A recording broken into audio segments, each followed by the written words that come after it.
പെട്ടെന്നതാ മുന്നിൽ ആർപ്പുവിളികളുമായി പാഞ്ഞു വരുന്ന കുട്ടിപ്പട്ടാളം. പതുക്കെ.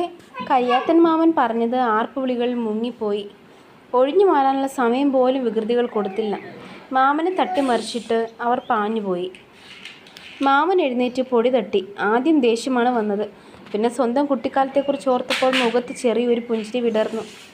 ചെങ്കുന്നു കയറി മറിഞ്ഞ് ആദ്യം ചക്കരമാവിൻ്റെ ചുവട്ടിലെത്തിയത് കണ്ണൻ തന്നെ. അതാ മാമ്പഴം. എലുമ്പൻ പറഞ്ഞത് ശരിയാണ്. അവനേക്കാൾ വലിപ്പമുണ്ട്. ഒറ്റച്ചാട്ടത്തിന് കണ്ണൻ അതിനെ വട്ടം പിടിച്ചു.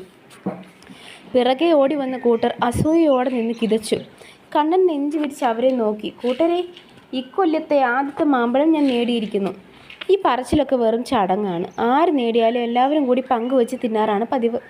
അരയിൽ നിന്ന് കത്തിയെടുത്ത് കണ്ണൻ മാമ്പഴം നീട്ടി പൂളി. എല്ലാവരും കൊതിയോടെ നോക്കി നിന്നു. ആദ്യത്തെ പൂൾ ആർക്കായിരിക്കും? അതിൽ ആർക്കും സംശയമില്ല, കാർത്തിക്ക് തന്നെ. കണ്ണൻ എന്ത് കിട്ടിയാലും